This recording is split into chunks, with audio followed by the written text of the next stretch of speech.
Hi hello ನಮಸ್ಕಾರ. As usual ಕೊನೆಗೂ ತಮಿಳ್ನಾಡು ಒಂದು ರಾಜಕಾರಣಕ್ಕೆ ಬ್ರೇಕ್ ಹೇಗೆ ಬಿತ್ತು ಅಂದರೆ ವಿಜಯ್ಗೆ 121 ಜನ ಘೋಷಣೆ ಮಾಡಿದ್ದಾರೆ. ಬಟ್ ಅದು ಆನ್ ದ ಅಸೆಂಬ್ಲಿಲಿ ಫ್ಲೋರ್ ಟೆಸ್ಟ್ ಆಗಬೇಕು. ತದನಂತರದಲ್ಲಿ ಅಲ್ಲಿ ಗೌರ್ಮೆಂಟು ಫಾರ್ಮ್ ಆಗುತ್ತೆ. ಇವತ್ತು 10:00ವರೆಗೆ ಪ್ರಮಾಣ ವಚನ. ಸ್ನೇಹಿತರೆ, ನಾನು ಯಾಕೆ ಈ ವಿಷಯ ತಗೋತಾ ಇದ್ದೀನಿ ಅಂತ ಅಂದರೆ BJP ಅವರು ಎಂಥ ಗೇಮ್ ಪ್ಲೇ ಮಾಡ್ತಾರೆ ಅಂತ ಹೇಳೋದಕ್ಕೋಸ್ಕರ ನಾನು ತಗೊಂಡಿದ್ದೀನಿ.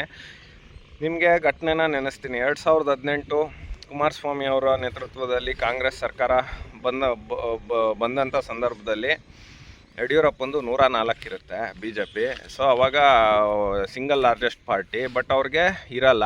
ಆದ್ರೂ ಅಲ್ಲಿ ವಾಜುಭಾಯಿ ವಾಲಾ ಪಟೇಲು ಕರೆದುಬಿಟ್ಟು 1 ತಿಂಗಳೊಳಗೆ 15 ದಿನದೊಳಗೆ ನೀವು ಪ್ರೂವ್ ಮಾಡಿ ಅಂತ ಹೇಳ್ತಾರೆ.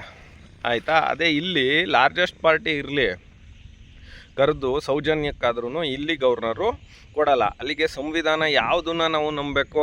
ಅದಾದ ಮೇಲೆ ಕರ್ನಾಟಕದಲ್ಲಿ ಇವರು ಕೋರ್ಟ್ಗೆ ಹೋಗ್ತಾರೆ. ಕೋರ್ಟ್ಗೆ ಹೋದಂಥ ಸಂದರ್ಭದಲ್ಲಿ ಕ್ಯಾಕರ್ಸ್ ಮಕ್ಕಳು ಕೂಗಿತಾರೆ, ಗವರ್ನರ್ಗೆ 3 ದಿನದಲ್ಲಿ ಮಾಡಬೇಕು ಅಂತ ಹೇಳ್ತಾರೆ. ಆಮೇಲೆ Yediyurappa once again floor test ಮಾಡೋದಕ್ಕಾಗಲ್ಲ. ತದನಂತರದಲ್ಲಿ ಇಮಿಡಿಯೇಟಾಗಿ ನೈಟ್ ಆ್ಯಂಡ್ ನೈಟ್ ಕಾಲ್ಡ್ ಭ್ರಷ್ಟಾಚಾರದ ಪ್ರತೀಕ ಬಂಡೆ ಇವರೆಲ್ಲರನ್ನೂ ಕಾಯ್ಕೊಂಡು ಕುಮಾರಣ್ಣನ ನಂಬಿಸಿ ಆಮೇಲೆ ಅವ್ರನ್ನ ಕತ್ಕೊಯ್ತಾರೆ. ಓಕೆ. ಆದರೆ ನಾನು ಹೇಳೋದು, BJP ಅವರೇನೋ ಈಗ ಇದು ಮಾಡ್ತಾ ಇದ್ದಾರಲ್ಲ, ಇದೆಷ್ಟರ ಮಟ್ಟಿಗೆ ಸರಿ? ನಾನು ಹಂಗಂದ್ಬಿಟ್ಟು BJP ಮಾಡಿದ್ದನ್ನೆಲ್ಲ ಸರಿ ಅಂತ ಹೇಳಲ್ಲ. ಇಲ್ಲಿ ಕಾಂಗ್ರೆಸ್ಗಿಂತ ಅವ್ರು ಪರವಾಗಿಲ್ಲ ಅಂತ ನಾವು BJPನ ಸಪೋರ್ಟ್ ಮಾಡ್ತಾಯಿದ್ದೀವಿ. ಆಮೇಲೆ ನಮಗೆ NDA ಅಲಯನ್ಸ್ಗೆ ಹೋದಾಗ ತುಂಬ ಚೆನ್ನಾಗಿ ಮರ್ಯಾದೆ ಕೊಟ್ಟು ಒಂದು ಉನ್ನತವಾದ ಹುದ್ದೆನ ನಮ್ಮ ಪಕ್ಷಕ್ಕೆ ಕೊಟ್ಟಿರೋದ್ರಿಂದ ಆದರೆ ಅವ್ರು ಮಾಡಿದ್ದನ್ನೆಲ್ಲ ಸರಿ ಅಂತ ಹೇಳಲ್ಲ. ನಾನು ಹೇಳೋದಿಷ್ಟೇ, ಆಯಿತು ಇವರು ಮಟ್ಟ ಹಾಕ್ತಿ ಈಗ ವೆಸ್ಟ್ ಬೆಂಗಾಲಲ್ಲಿ ಮಾಡಿದ್ರು, ನಾವು ಸಪೋರ್ಟ್ ಮಾಡ್ತೀವಿ. ಇಲ್ಲಿ ಅವನು 108 ತಗೊಂಡ್ಮೇಲೆ ಕಾನೂನು ಪ್ರಕಾರ ಅವನಿಗೆ ನಿನಗೆ ಪ್ರಮಾಣ ವಚನ ಬೋಧಿಸ್ತೀನಪ್ಪ, ನೀನು ಅಲ್ಲಿ ಪ್ರೂವ್ ಮಾಡು. ಆ್ಯಕ್ಚುಲಿ ರೂಲ್ಸ್ ಪ್ರಕಾರ ಬೊಮ್ಮಾಯಿ ಕೇಸಲ್ಲಿ ಏನು ಹೇಳುತ್ತೆ ಸುಪ್ರೀಂ ಕೋರ್ಟ್ ಅಂತ ಅಂದರೆ, ಲಾರ್ಜೆಸ್ಟ್ ಪಾರ್ಟಿ ಯಾರಿರ್ತಾರೆ ಅವ್ರನ್ನ ಫಸ್ಟು ಕರೆದು ನೀವು ಅವ್ರಿಗೆ ಪ್ರಮಾಣ ವಚನ ಬೋಧಿಸ್ಬೇಕು. ತದನಂತರದಲ್ಲಿ ಅವರು ಫ್ಲೋರ್ ಟೆಸ್ಟ್ ಮಾಡಬೇಕು ಅಂತ. ನೀನು ನನಗೆ ನಂಬರ್ಸ್ ತೋರಿಸು, ಅದೆಲ್ಲ ಏನೂ ಇಲ್ಲ. ಆದರೆ ಇದನ್ನೇ ನಾನು ಹೇಳ್ತಿರೋದು, ಇಂಥ ಅಯೋಗ್ಯ ಸಂವಿಧಾನದಲ್ಲಿ ನಾವು ಬದುಕ್ತಾ ಇದ್ದೀವಲ್ಲ. ನಾನು ಸಂವಿಧಾನನ ಯಾಕೆ ಇಲ್ಲಿ ಕೋಟ್ ಮಾಡ್ತೀನಿ ಅಂತ ಅಂದರೆ, ಯಾವುದಕ್ಕೂ ಕ್ಲಾರಿಟಿ ಇಲ್ಲ. ಇಲ್ಲಿ ಮಾತೆತ್ತಿದ್ರೆ ಅಳ್ಳಾಡಿಸ್ತಾರೆ ಎಲ್ಲರೂ. ಏನಾರು ಅಲ್ಲಿ ನ್ಯೂನ್ಯತೆಗಳನ್ನ ನಾವು ಹೇಳೋಕ್ಕೋದ್ರೆ, ಇವ್ರಿಗೆ ರಿಸರ್ವೇಷನ್ ಒಂದು ಕಡೆ ಇಡ್ರಿ, ಈ ಥರದ್ದು 108 ನ್ಯೂನ್ಯತೆಗಳಿದ್ದಾವೆ. ಅವತ್ತಿನ ಮಟ್ಟಕ್ಕೆ ಗ್ರೇಟೆಸ್ಟ್ ಸಂವಿಧಾನ ಇದು ಬರೆದಿದ್ದಾರಲ್ಲ ಪಾಪ, ಅವ್ರಗಳ ಬಗ್ಗೆ ಇಲ್ಲ. ಈ ಕಾಂಗ್ರೆಸ್ ಅವರು ತಿದ್ದುಪಡಿ ಅದು ಇದು ಅಂತ ಈಗ BJP ಅವರು ಅದೇ ರೀತಿ ಮಾಡ್ತಾಯಿದ್ದಾರೆ. ದಯವಿಟ್ಟು ನಾನು ಹೇಳೋದು BJP ಅವ್ರಿಗೆ, ಅಧಿಕಾರ ಯಾರಿಗೂ ಶಾಶ್ವತ ಅಲ್ಲ, ಚಕ್ರ ಇದ್ದಂಗೆ. ನೀವು ಇವತ್ತು ಮೇಲಿದ್ದೀರಾ, ನಾಳೆ ಕೆಳಗೆ ಹೋಗ್ತೀರಾ. ಇದ್ದಾಗ ನೈತಿಕವಾದ ಮೌಲ್ಯಗಳನ್ನ ಅಳವಡಿಸಿ.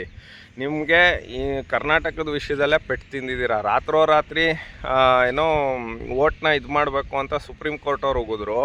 ಅದಾದ ಮೇಲೆ ಇವನು ಬೋಪಯ್ಯನಿಗೆ ಸುಪ್ರೀಂ ಕೋರ್ಟ್ ಅವ್ರು ಹೋಗಿದ್ರು. ದಯವಿಟ್ಟು ನೀವು ಏನಂತ ಅಂದರೆ, ಗಾಳಿನ ತೂರಬಾರ್ದು ಒಂದು. ಆಮೇಲೆ ನೀವು ಆದಷ್ಟು ಸಂವಿಧಾನಕ್ಕೆ ಅಥವಾ ನ್ಯಾಯ ರೀತಿಗೆ ಗೌರವ ಕೊಟ್ಟಂಥ ಸಂದರ್ಭದಲ್ಲಿ ನಿಮ್ಮನ್ನ ನೆನಪು ಮಾಡ್ಕೊಳ್ತಾರೆ. ಇನ್ನೂ ಒಂದು ವಿಷಯ ಹೇಳ್ತೀನಿ ಕೇಳಿ. ನಿಮ್ಮ ಪಕ್ಷದವರಾದಂಥ ಅಜಾತ ಶತ್ರು ಬಿಡಿ, ಅವ್ರ ಕಾಲ್ದೊಳಗೂ ನೀವು ಇರೋರಲ್ಲಿ ಯಾರೂ ಸಮ ಇಲ್ಲ. ವಾಜಪೇಯಿ ಅವ್ರಿಗೆ 271 ಓಟ್ ಬರುತ್ತೆ. ಆವಾಗ AIDMK ಜಯಲಲಿತಾ ಫೋನ್ ಮಾಡ್ತಾಳೆ. ಮಾಡಿಬಿಟ್ಟು, ನಾನು ನಿಮಗೆ ಸಪೋರ್ಟ್ ಮಾಡ್ತೀನಿ ಸರ್, ನನಗೆ ಕಾವೇರಿ ವಿಷಯದಲ್ಲಿ ನೀವು ಅಗೇನ್ಸ್ಟಾಗಿರಬೇಕು. ಕರ್ನಾಟಕಗೆ ಅಗೇನ್ಸ್ಟಾಗಿ ನೀವು ನಾನು ಹೇಳ್ದಂಗೆ ಕೇಳಬೇಕು. ಅಗೇನ್ಸ್ಟಾಗಿ ಅವ್ರ ವಿರುದ್ಧ ನೀವು ತೀರ್ಪುಗಳನ್ನ ಕೊಡಬೇಕು. ಅಗೇನ್ಸ್ಟಾಗಿ ಅವ್ರಿಗೆ ಇರಬೇಕು ಅಂತ ಹೇಳಿದಾಗ ವಾಜಪೇಯಿ ಅವರು, ನನಗೆ ಅಂಥ ಮತ ಬೇಡ, ನನಗೆ ಅಧಿಕಾರ ಇಲ್ಲದೇ ಇದ್ದರೂ ಚಿಂತೆ ಇಲ್ಲ ಅಂತ ಎದ್ದೋಗಿ ಮತ್ತೆ ಎಲೆಕ್ಷನ್ ಆಗಿ ಮತ್ತೆ ಅವ್ರು ಅಧಿಕಾರಕ್ಕೆ ಬಂದರು. ಇದು ಇತಿಹಾಸ. ಈ ಥರನ ಅಳವಡಿಸ್ಕೊಳ್ಳಿ ದಯವಿಟ್ಟು BJP ಅವರೇ. ಅಧಿಕಾರ ಇದೆ ಈಗೇನು ಅವ್ರು ಕರೆದೇನು ಇದು ಮಾಡಿದರೆ. ನಾನು ಇನ್ನೂ ಒಂದೇನು ಹೇಳ್ತೀನಿ ಅಂದರೆ, ನೀವು ಅಟ್ಲೀಸ್ಟ್ ಅವ್ರನ್ನ CM ಆಗಿ ಇದು ಅಪಾಯಿಂಟೋ ಅಥವಾ ಇನ್ನೊಂದು ಮಾಡಿ ಇದು ಮಾಡಿದ್ದಾಗ ಸಂದರ್ಭದಲ್ಲಿ ಕೆಲವೊಂದು ಪಕ್ಷಗಳು ಬೇಗ ಬರ್ಬೋದು. ತಾಳಪ್ಪ ಅವ್ರು CM ಆಗ್ತಾಯಿದ್ದಾರೆ, ನಾವು ಹಿಂಗೆ ಮಾಡಿದ್ರೆ ನಾವು ಹಿಂಗೆ ಅಂತ. ಸುಮ್ಮನೆ 10 ದಿನದಿಂದ ಅಧಿಕಾರ ಇದೆ, ಇನ್ನೊಂದಿದೆ ಅಂತ ಹೇಳಿದಂಥ ಸಂದರ್ಭದಲ್ಲಿ ಆಮೇಲೆ ಆ ಅಯೋಗ್ಯ ಪಕ್ಷಗಳು AIDMK DMK ಅಯೋಗ್ಯರು ಅವ್ರುಗಳು ಚಿತಾವಣೆಯಿಂದನೂ ನೀವು ವಿಜಯ್ಗೆ ತೊಂದರೆ ಕೊಟ್ರಿ. ಇದೆಲ್ಲ ಒಳ್ಳೆಯದಲ್ಲ. ನೋಡೋಣ ವಿಜಯ್ ಏನು ಮಾಡ್ತಾನೆ ಏನೂ ಗೊತ್ತಿಲ್ಲ. All the very best for Tamil Nadu government ಅಂತ ಹೇಳ್ತಾ, ಇಂಥ ಅಯೋಗ್ಯ ಮನಸ್ಥಿತಿನ BJP ಅವ್ರು ಬಿಡಬೇಕು ಅಂತ ಹೇಳ್ತಾ. ಸ್ನೇಹಿತರೆ, as usual it's yours Karthik. ನಮಸ್ಕಾರ.